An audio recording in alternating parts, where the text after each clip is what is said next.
여러분들 반갑습니다. 부동산 공시법을 담당하는 목회수입니다. 우리가 지금 인문, 가정, 용어 중심으로 공부를 하고 있어요.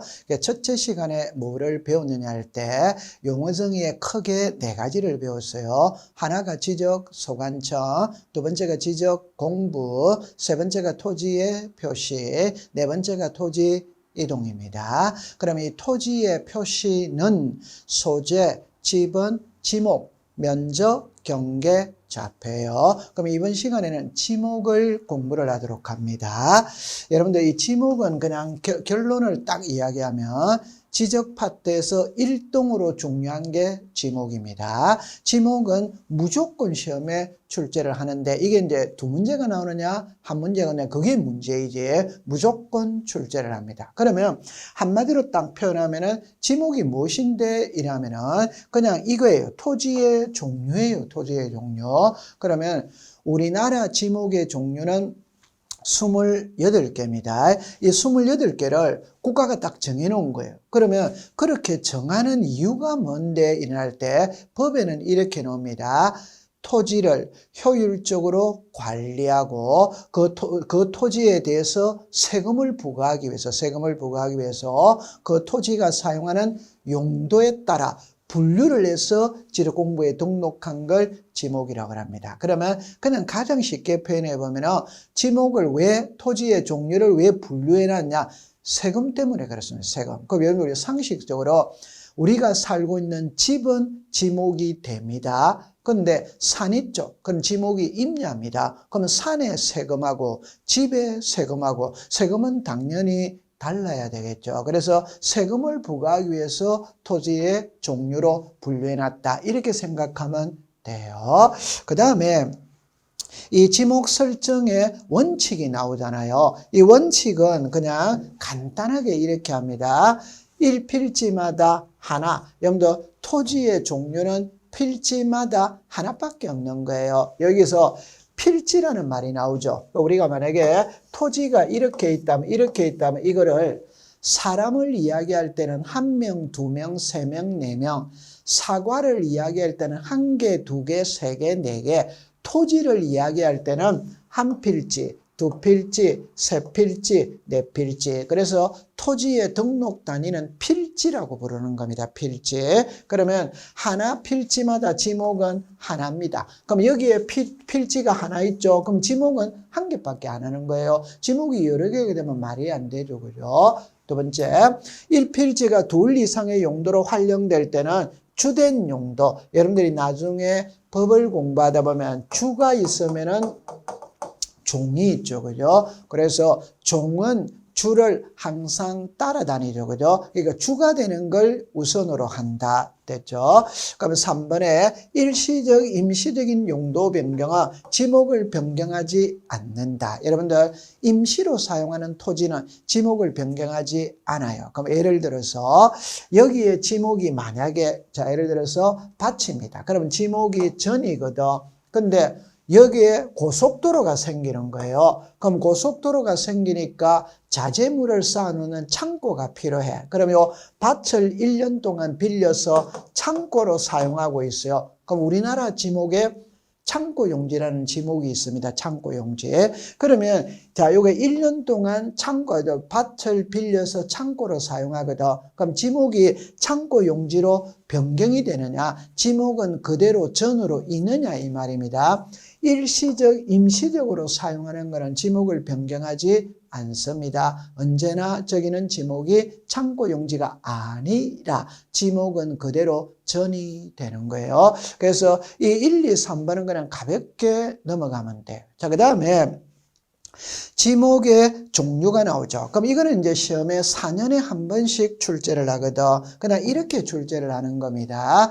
다음 보기에서 법에서 규정하고 있는 지목의 종류인 것은 아닌 것은 이렇게 내는 거예요. 그럼 이거는 익숙을 시키는 겁니다. 이걸 별도로 시간을 내어서 암기할 필요는 없어요. 공부하다 보면 저절로 알게 되는 거예요. 그럼 여기 보면 전, 답, 대, 도로, 제방, 하천, 국의, 유지, 임야, 염전, 공원, 묘지, 과수원, 광천지, 주차장, 양의장, 유원지, 사적지, 잡종지, 철도용지, 수도용지, 학교용지, 공양용지, 채용용지, 종교용지, 목장용지, 창고용지, 주유소용지. 그러니까 여러분들 글을 보면 있잖아요. 이게 한자거든 전부 다. 자, 그럼 여기를 볼게요. 전, 답, 대, 이건 한자이기 때문에 한눈에 안 들어져. 나머지 여기를 볼 때 보면 전은 밭전자거든. 그럼 이거는 밭입니다. 답은 논답자거든. 논답자. 논입니다. 논. 그 논을 한자로 해서 답이라고 하는 거야. 대는 터대자거든. 터대자. 이거는 사람이 사는 집을 말하는 거예요. 그러면 전은 밭, 답은 논, 대는 집. 이렇게 하는 거예요. 그럼 여기서 이제 여기 보면 쭉 더 국어라는 글자는 좀 생소하죠. 이거는 또랑을 말하는 거예요. 또랑. 여러분들 시골에 가면 논두렁, 밭두렁, 또랑 있잖아요. 또랑. 이게 국어입니다. 유지라는 것은 물이 고여 있는 곳을 말하는 거예요. 물이 고여 있다는 것은 호수나 연못이나 댐이나 저수지를 말하는 거예요. 그러면 송파구에 가면 석촌 호수가 있죠. 그럼 그 지목이 유지가 되는 겁니다. 그 다음에 여러분들 여기 보면 광천지는 생소하죠. 그죠? 광천지의 광은 광물이고 천은 온천입니다. 그래서 땅 속에서 온수, 약수, 석유류가 솟아나는 곳을 광천지라고 이야기하는 것. 쉬운 말로 말하면 온천은 광천지다. 이렇게 하면 되는 것이고, 그 다음에 여러분들 이게 다 이해가 되는 글자거든. 그럼 여기 보니까 잡종지가 나오죠. 자, 여러분들 잡종지는 이렇게 생각을 하세요. 우리나라 지목은 28개가 있는데 일단 27개를 만들겠죠. 만들어가 끼워 맞춥니다. 끼워 맞추고 난 다음에 27개 속에 안 속하는 것을 몽땅 묶어서 잡종지로 부르는 거예요. 그럼 이 잡종지는 시험에 출제 빈도가 높아요. 그러면 철도용지는 말 그대로 기차 가는 데가 철도용지고 쭉 나와 있죠. 그럼 여기에 보니까 다른 거는 글자 속에서 답이 나오죠. 종교용지는 교회나 우리 근데 절, 우리가 교회, 절, 향교 있죠. 향교. 이것도 유교입니다. 유교 그 종교용지입니다. 그 목장은 대관령 목장, 목장용지잖아요. 그러니까 여기에서는 글자를 딱 보면 답이 바로 떨어지는 거예요. 떨어지지 않는 거는 한자이기 때문에 그렇거든. 이 중에 가장 중요한 건 광천지입니다. 이 광천지를 출제하는 해마다 시험에 내요. 온수, 약수, 석유류가 용출되는 곳을 광천지라고 부르는 겁니다. 이거는 본 시험에 가서 하나하나 풀어봐야 되는 거예요. 이거는 엄청 중요한 겁니다. 무조건 출제를 합니다. 그 다음에 지목의 표기 이렇게 나왔는데 이거는 여러분들이 어떻게 이해를 하느냐면 이렇게 합니다. 이 지목은 어디에 등록을 하느냐 이 말이거든. 그럼 여러분들 잠깐만. 사람을 나타내는 장부에 주민등록 증이 있다. 주민등록 등본이 있다. 가족관계 증명서가 있죠. 그럴 때 제가 사천 못 갑니다. 이걸 본관이라고 이야기하거든. 그러면 이 본관은 주민등록증에는 등록 안 하죠. 주민등록 등본에 등록 안 하죠. 가족관계 증명서를 보면 나오는 거예요. 그걸 구별할 줄 알아야 돼요. 그러면 지목은 지적공부 중에 2군데만 등록을 합니다. 나머지는 등록하지 않아요. 그래서 여기에 토지대장, 임야대장과 도면에만 지목을 표기하는 거예요. 그래서 토지대장, 임야대장의 지목을 등록할 때는 코드 번호와 명칭 그대로 쓴다. 조금 있다가 토지대장을 보고 제가 확인을 시켜 드릴게요.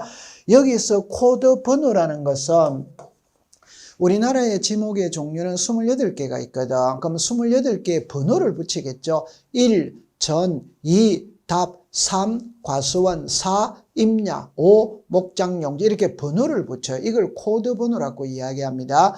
번호는 암기할 필요가 없어요. 그러니까 1번이 뭐다, 10번이 학교용지다, 28번이 목장용지다. 이 번호는 기억할 필요 없고 번호를 코드 번호라고 부른다만 알면 되는 거예요. 그 다음에 명칭 그대로라는 말은 정식 명칭을 그대로 쓰는 거예요. 그럼 여러분들 서울의 정식 명칭은 서울시가 아닙니다. 서울특별시가 정식 명칭이에요.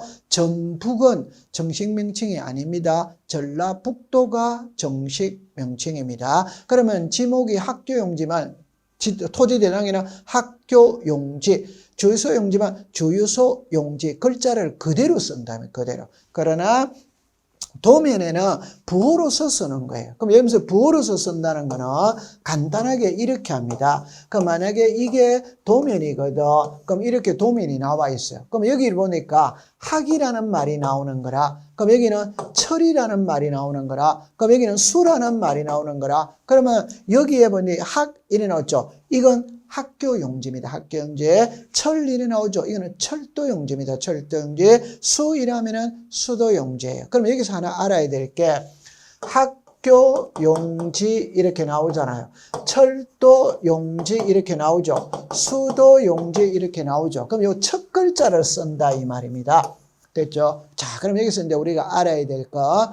우리나라 지목은 28개가 있는데 24개는 첫째 글자를 쓰는 거예요. 그런데 둘째 글자를 쓰는 거는 4개입니다. 그럼 이것만 공부하면 되는 거예요. 그럼 여기 보니까 주차장은 차라고 쓰는 거고, 공장용지는 장이라고 쓰는 거고, 하천은 천이라고 쓰는 거고, 유원지는 원이라고 쓰는 거예요. 자, 그럼 여러분들 예를 한번 들어볼게요. 우리나라 지목에 주유소 용지라는 게 있거든. 그럼 여기 이제 주차장이 있어요. 주차장이. 우리나라 용지에 공원이라는 게 있어요. 그럼 여기에 공장 용지가 있어요. 공장 용지에. 우리나라 지목에 하천이 있어요. 자, 그 다음에 우리나라 지목에 유지가 있어요. 그럼 여기에 유원지가 있어요. 그러면 자 보세요. 주유소 용지가 있거든. 거기서 주자를 씁니다. 그럼 주차장에서 또 주자를 쓰면 구별이 안 되잖아요. 그래서 여기는 차라고 쓰는 거예요. 그럼 만약 여기 주라고 나와 있다면 주유소 용지고 차라고 나와 있다면 주차장이다 이 뜻이에요. 그 다음에 우리나라 지목에 공원이라는 지목이 있거든. 거기서 공자를 써. 그럼 공장용에서 또 공자를 쓰면 중복이 되죠. 그래서 장으로 쓰는 거예요. 그럼 여기는 하천이 있죠. 그럼 이거는 이런 의미가 아니고 여러분들 이 하가 있죠. 그럼 이걸 이렇게 해버리면 학교 용지가 돼버리는 거예요. 위조의 가능성이 있어요. 그래서 그냥 바로 여기 하라고 안 쓰고 천이라고 쓰는 겁니다. 하라고 쓰면 기억만 붙여보면 학교 용지가 돼버리거든. 위조의 가능성이 있어요. 그래서 천으로 쓰는 거예요. 천. 그 다음에 유지에 유자를 쓰기 때문에 유원지에 또 유자를 쓸 수가 없어요. 그래서 원이라고 쓴다. 그럼 여기에 원이 나와 있다면 이거는 유원지다 이렇게 생각하면 됩니다. 그래서 이 4개만 암기를 딱 해두면 되는 겁니다. 자, 그 다음에 이제 면적이네요. 그죠? 면적. 여러분들 이렇게 딱 정리를 합니다. 어떤 토지가 있다면 이 토지의 면적이 500제곱이다. 이게 면적이겠죠. 면적은 토지대장, 임야대장에 등록된 수평면상의 넓이 일어났죠. 그러니까 면적을 측정할 때는 바닥에 평평한 면 있죠. 이게 수평면상의 넓이입니다. 그 다음에 이제 이게 면적의 등록 단위와 단수 처리하는데 이게 시험에 이제 출제를 하는 거예요. 그럼 여기서 핵심이 뭐냐 이러면은 제가 항상 그랬죠. 공부를 할 때 2가지로 나누어야 됩니다. 그 2가지로 나눈다는 것은 자 여기 보세요.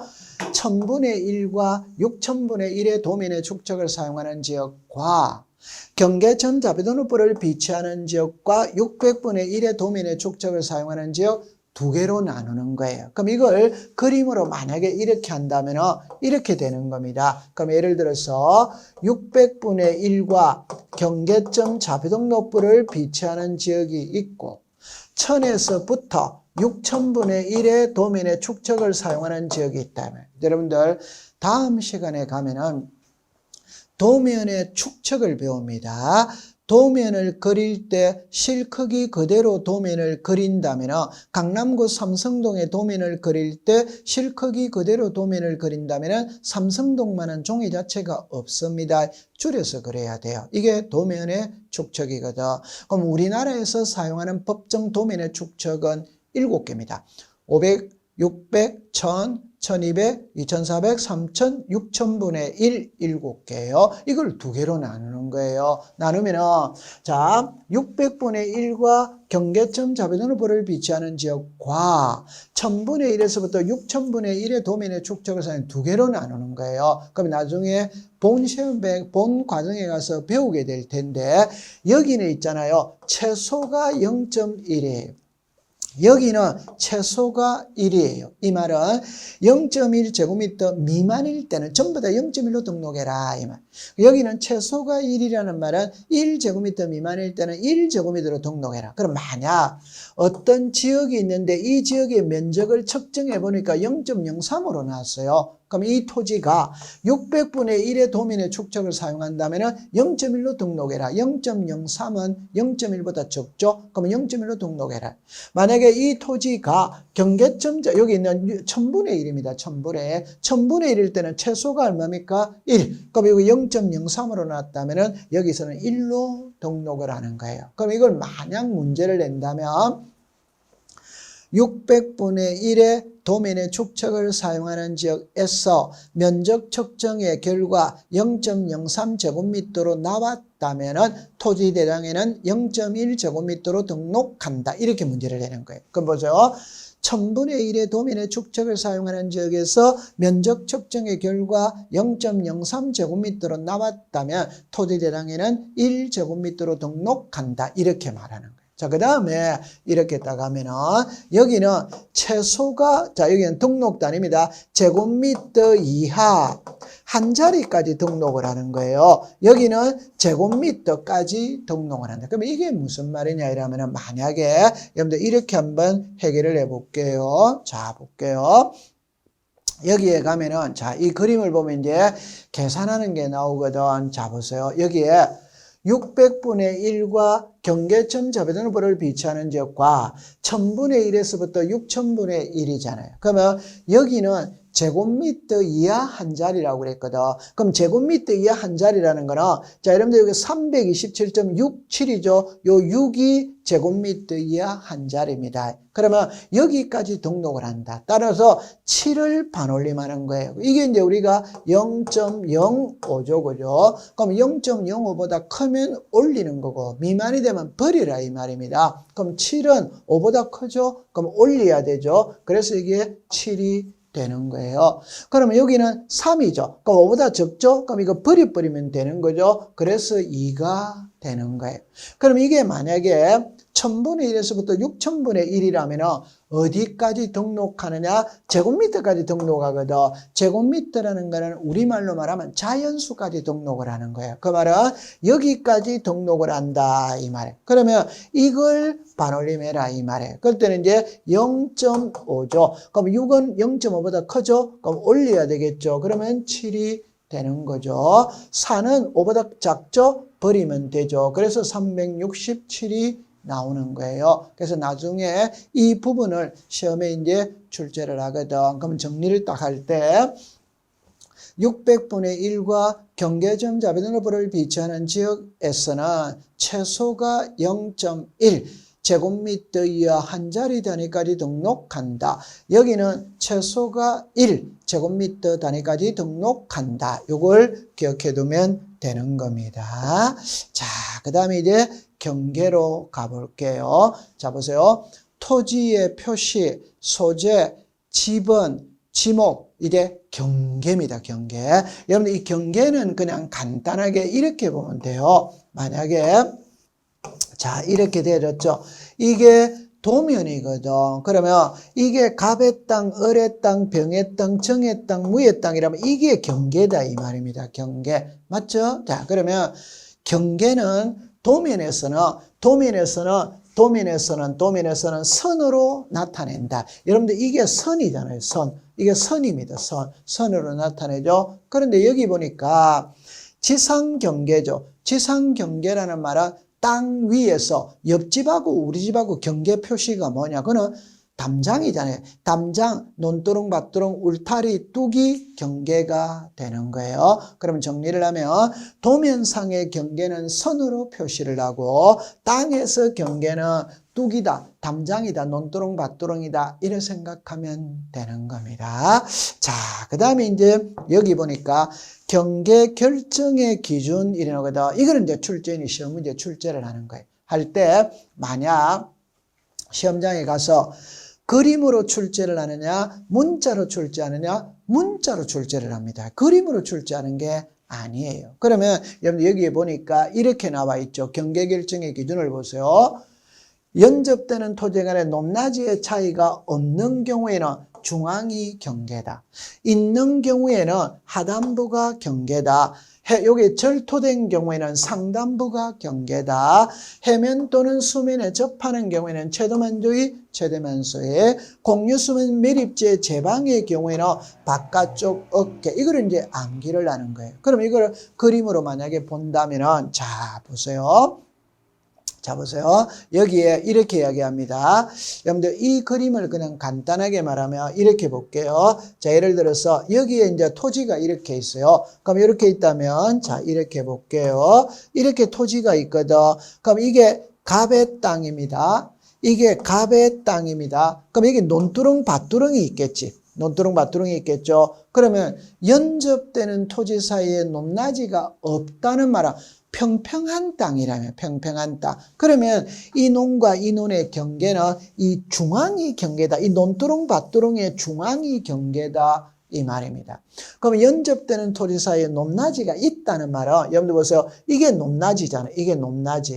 그러면 여기에 논이 있고 여기에 논이 있거든. 이게 높낮이에요. 그러면 이 논은 어디까지가 이 논이냐? 그러면 상단부라면 여기가 이 논과 이 논의 경계가 될 것이고 하단부라면 여기가 논과 논의 경계가 될 것이다. 그래서 고저가 높낮이가 있는 경우에는 하단부. 이래. 그 다음에 도로구교 등의 토지의 절토라는 말은 여러분들 이런 말입니다. 만약에 이렇게 되어져 있죠. 이렇게 되어져. 그럼 이렇게 되어져 있는 거예요. 예를 들어서 산을 깎아서 고속도로를 만들어요. 그러면 요 부분 있죠. 요걸 절개지라고 부르는 거예요. 그러면 어디까지가 도로이냐? 만약 하단부가 경계라면 여기서 여기까지가 도로가 되는 거예요.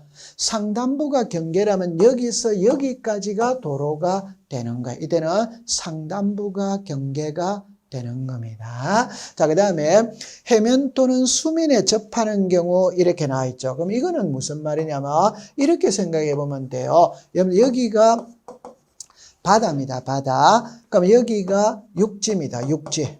그러면 이게 백사장 모래사장이지. 맞죠? 그러면 여러분들 동해안에 가면은 파도가 밀려오잖아요. 그럼 파도가 밀려오는 걸 보면 모래가 쌓여 있는 모습을 보면 아, 파도가 여기까지 밀려왔다는 걸 알 수 있죠. 그럼 여기서 파도가 밀려옵니다. 밀려오면 여기까지 밀려온다. 이게 최대 만조 위. 그러면 여기가 바다와 육지의 경계가 된다. 이만 최대 만조 위. 그러면 여러분들 여기 보면 수면 있죠. 해면 또는 수면 이렇게 나오잖아요. 호수 이런 거거든. 만약 호수가 이렇게 있다면 물이 어디까지 차느냐. 여러분들 우리 일반적으로 호수는 물이 요 정도 차 있지. 그러면 최대 만수위라는 말은 여기까지가 호수다 이 말입니다. 그래서 해면 또는 수면이라면 최대 만조위, 최대 만수위 여기가 이렇게 경계가 된다. 그렇게 기억해 두면 되고 여기는 공유수면 밀입지의 제방은 바깥쪽 어깨 이렇게 내놨죠. 이게 여러분들이 무슨 말이냐면 이렇게 생각해 보면 되겠죠. 만약에 이렇게 돼 있다고 봐요. 그럼 여기는 육지입니다. 여기는 바다입니다. 바다. 그러면 여기에 제방을 쌓아서 이 바다를 매립할 수 있지. 그럼 이렇게 제방을 쌓았잖아요. 그러면 어디가 바다와 육지의 경계냐면 어깨. 이게 어깨입니다. 어깨. 됐죠? 그러면 안쪽 어깨라면 육지 쪽이 안쪽이고 바닷가 쪽이 바깥쪽이에요. 그러면 요 바깥쪽 여기가 바다와 육지의 경계다. 이렇게 정리하면 돼요. 그럼 제가 이제 걱정하는 거는 이런 거는 그림으로 시험에 내는 게 아니고 문자로 내거든. 문자로 내니까 여기 있는 이 5개를 기억을 하시면 돼요. 이거는 시험에 출제할 확률은 50%입니다. 연접되는 토지 사이에 높낮이가 없는 경우에는 중하, 있는 경우에는 하단, 절토는 상단, 해면과 수면은 최대만주의, 최대만수의, 공유수면 밀입지의 제방은 바깥쪽 어깨, 이렇게 정리를 해두면 돼요. 자, 지금까지 우리가 이제 경계에 배웠는데 이제 지상경계점 등록부입니다. 이거는 시험에 나올 확률은 70%입니다. 여러분들 이 표현을 보면 이래 놨죠. 지상경계점 등록부죠. 그러니까 자, 지적소관청은 토지 이동에 따라 지상경계를 새로 정한 경우에는 장부도 새로 작성을 합니다. 여러분들 경계를 새로 정했다면 장부도 새로 작성하죠. 그 장부 이름이 지상경계점 등록부예요. 그럼 이거는 이 자체만 갖고 시험에 2번을 답으로 만들었거든. 그럼 처음에 한 번은 이런 말이 있었어요. 자, 이런 말이 있었어요. 그러니까 자, 보면 지상경계를 새로 정한 경우에는 지상경계점 등록부를 작성한다면 맞는 지문입니다.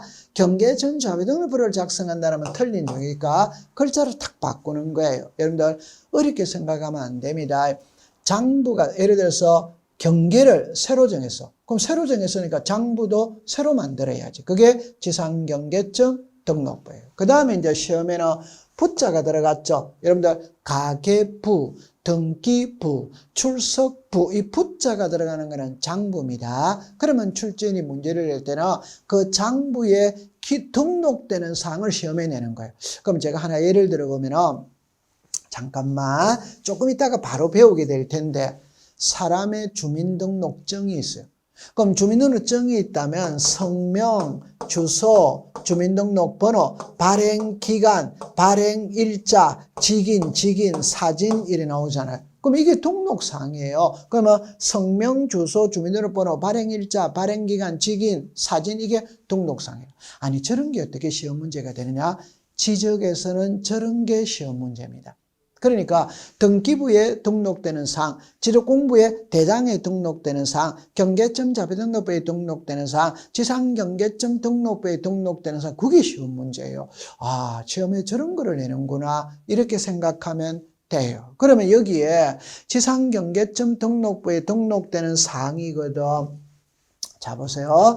소재, 지번 이래 나오죠. 자, 여러분들 정리를 합니다.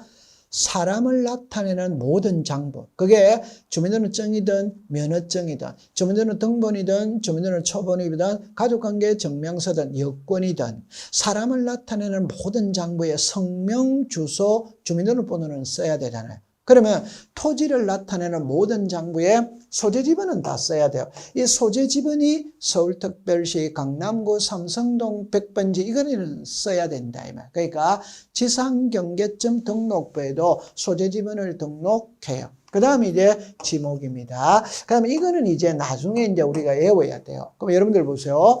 지상경계를 새로 정했거든. 그럼 새로 정했다면 제일 중요한 게 어디에다가 새로 정했느냐? 그러면 위치 설명도가 나오면 좋아. 사진으로 딱 찍어 넣으면 좋아. 요거는 나중에 기본서에 그림이 나와요.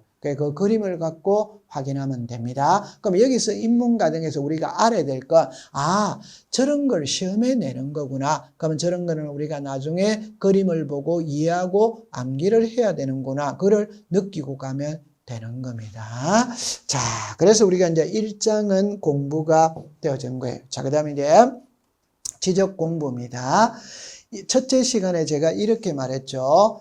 지적 공부는 토지대장, 임야대장, 공유리연명부, 대리권 등록부, 지적도, 임야도, 경계점, 좌표 등록부. 여러분들 여기에 나와 있는 있잖아요. 그죠? 이거를 항상 꼭 기억해야 돼요. 자, 보세요.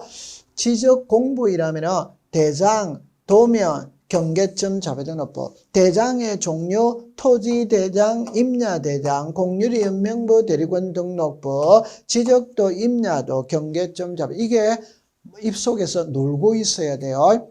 그러니까 토지대장, 임야대장, 공유리연명부, 대리권 등록부, 지적도, 임야도, 경계점 자배등록부가 입속에서 놀고 있어야 돼요. 이게 자꾸 되어져야 돼요. 그러면 이제 여기서 안으로 들어가 보면은, 자, 정리를 잘 하셔야 돼요. 지적공부에는 토지의 표시와 소유자를 등록을 하는 거예요. 그러면 토지의 표시가 뭐냐? 소재, 지번, 지목, 면적, 경계, 좌표입니다. 그러면 소유자가 뭐냐? 성명, 주소, 주민등록번호, 소유자가 변경된 날과 변경 원인. 그럼 이거를 간단하게 하면 1월 2일 날 매매 이렇게 쓰는 거예요. 그럼 변경 원인은 매매다 이 말입니다. 그럼 변경된 날은 1월 2일이다 이래서 요 1월 2일은 등기를 접수한 날이 되는 거예요. 접수한 날. 그 다음에 성명, 주소, 주민등록번호. 그럼 요게 하나입니다. 잠깐만 예를 들어보면 이렇게 생각해 볼게요. 여기에 소유자가 갑입니다.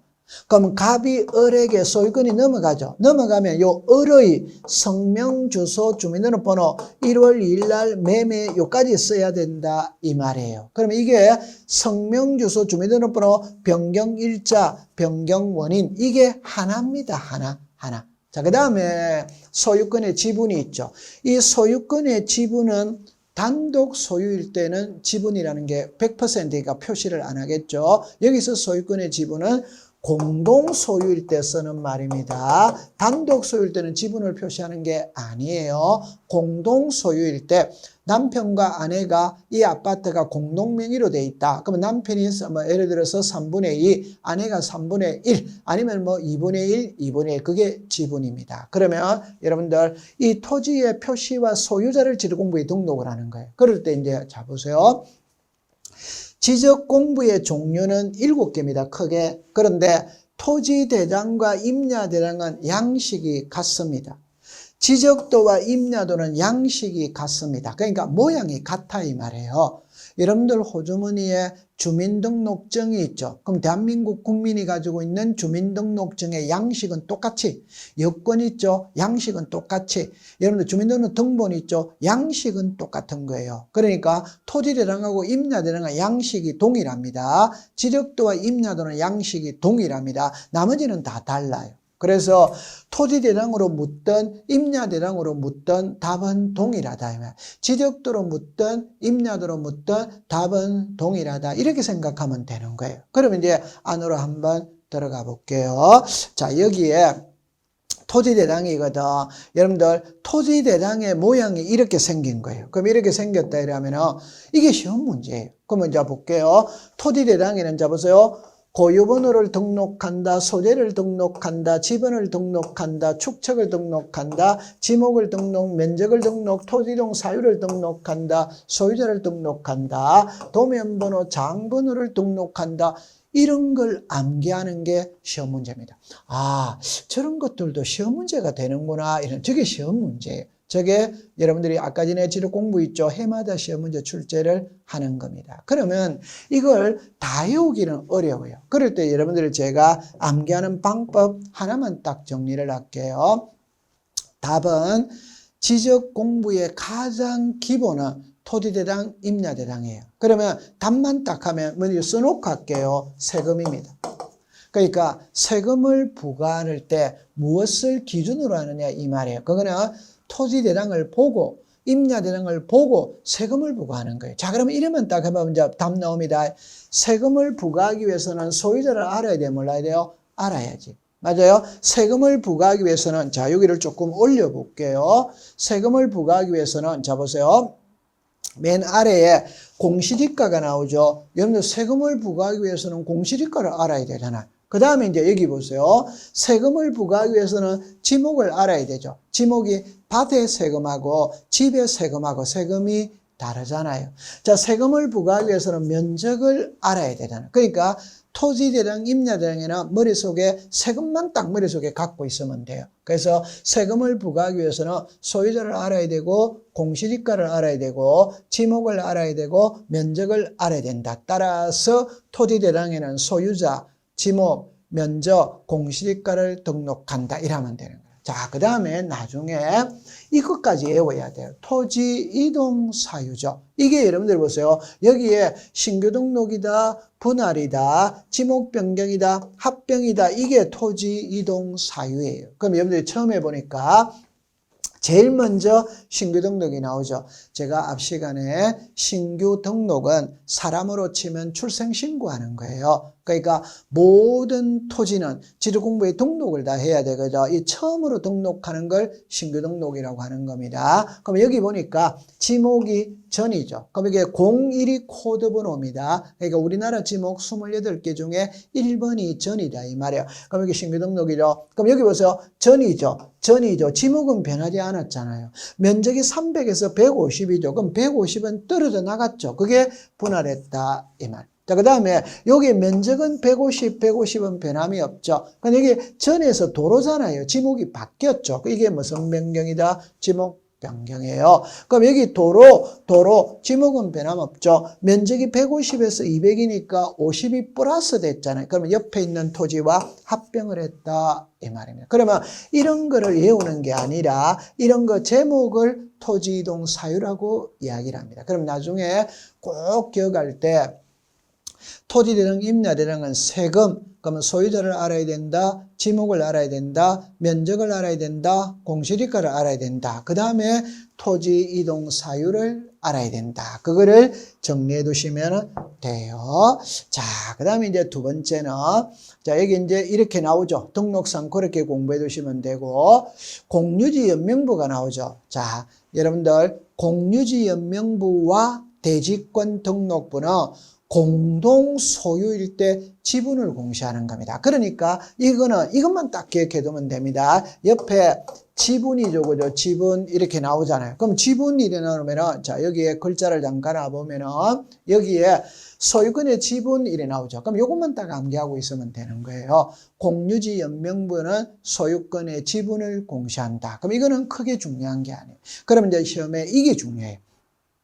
자, 대지권 등록부라는 게 나오죠. 여러분들 나중에 이제 공부하시는 분들이 가장 어려운 게 집합건물 공부하기가 어려워요.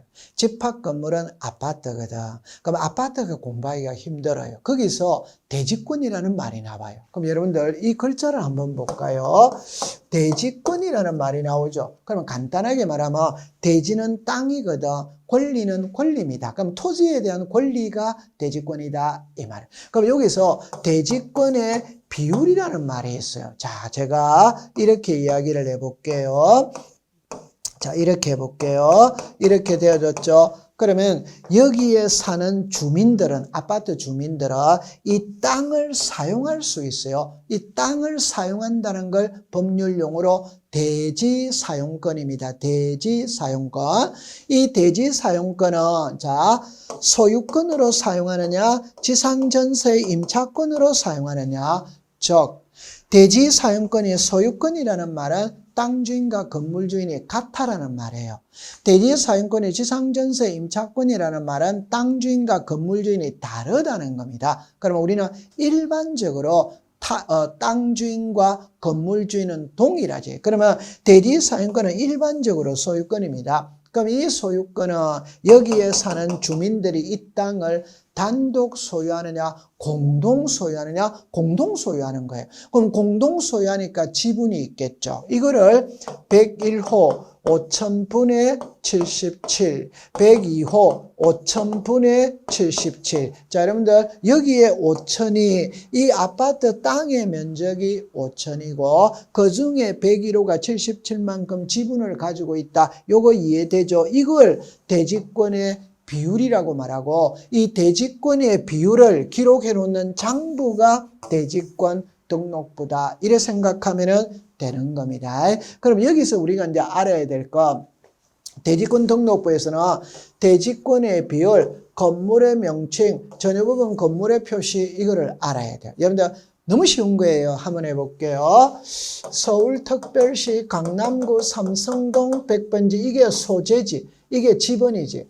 아파트는 여기까지 쓰면 안 되지. 맞죠? 네. 그러면 레미안 아파트 써야지. 여기까지 쓰면 안 되지. 101동 써야 되겠죠? 여기까지 쓰면 안 되지. 1701호까지 써야 되는 거예요. 이해했죠? 그러면 요 레미안 아파트가 건물의 명칭입니다.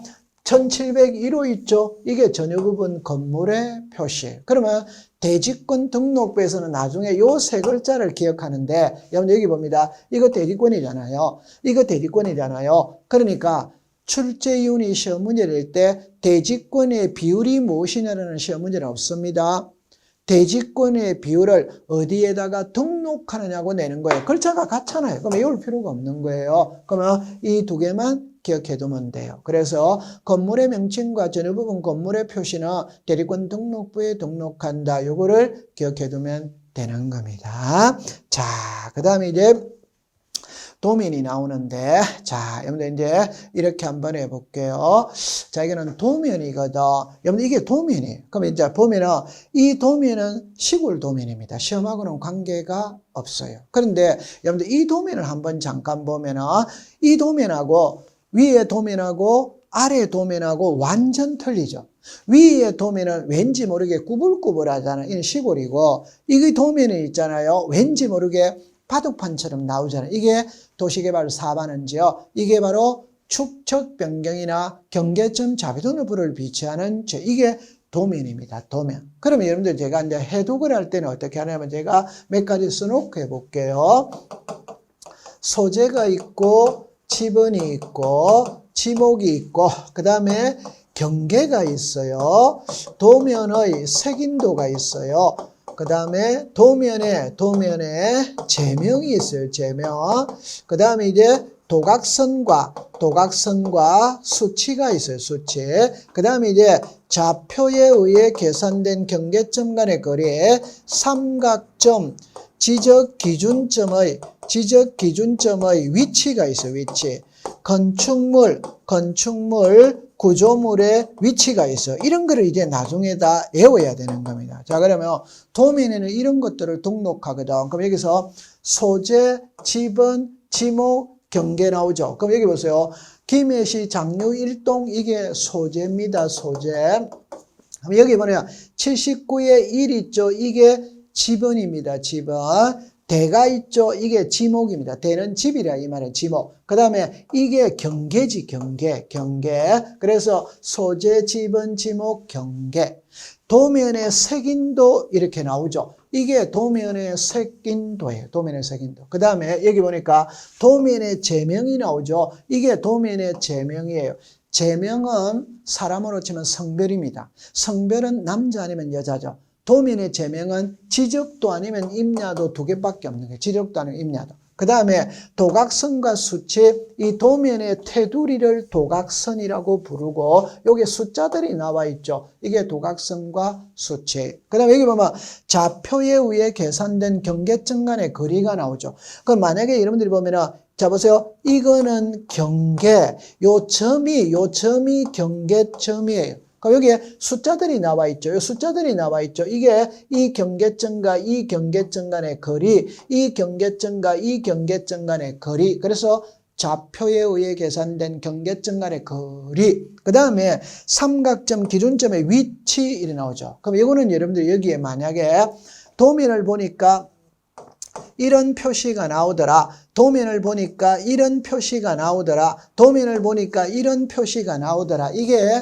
지적 기준점의 위치입니다. 여러분들 자 도면은 지도입니다. 그럼 만약에 강남구청을 간다 모르겠다 그럼 네이버 지도 검색하면 되잖아요. 그러면 강남구청이 어디에 있냐 도면을 보면 알 수 있다 이 말이에요. 그러면 지적 기준점이 설치가 되어 있거든. 그럼 어디에 설치되어 있느냐? 그냥 지도, 도면을 보면 알 수 있는 거예요. 이게 삼각점 기준점의 위치입니다. 그러면 건축물 구조물의 위치를 할 때 만약에 도면을 보니까 이런 표시가 나오더라. 이런 표시가 나오더라. 자, 요거는 학교라는 표시를 제가 그렸어요. 이는 절이라는 표시를 걸었어요. 온천이라는 표시를 걸었어요. 이게 위치입니다. 위치. 그러니까 위치가 어디에 있느냐 그거는 당연히 지도를 봐야 알 수 있는 거죠. 그래서 나중에 이 도면을 가지고 우리가 공부를 하게 될 거예요. 그럼 여기서 이제 우리가 하나 알아야 될 거는 이거는 나중에 이제 외워야 됩니다. 도면의 축척의 종류죠. 종류. 그래서 지적도는 7종입니다. 500, 600, 1000, 1200, 2400, 3000, 6000이에요. 임야도는 2종입니다. 3000, 6총. 그래서 요거는 나중에 암기하고 있어야 됩니다. 자, 그럼 지금까지 우리가 지도 공부의 등록사항을 공부를 했어요. 그럼 잠시 쉬었다가 그 다음 파트를 공부를 해보도록 하죠. 자, 여러분들 고생을 했습니다. 쉬도록 하죠.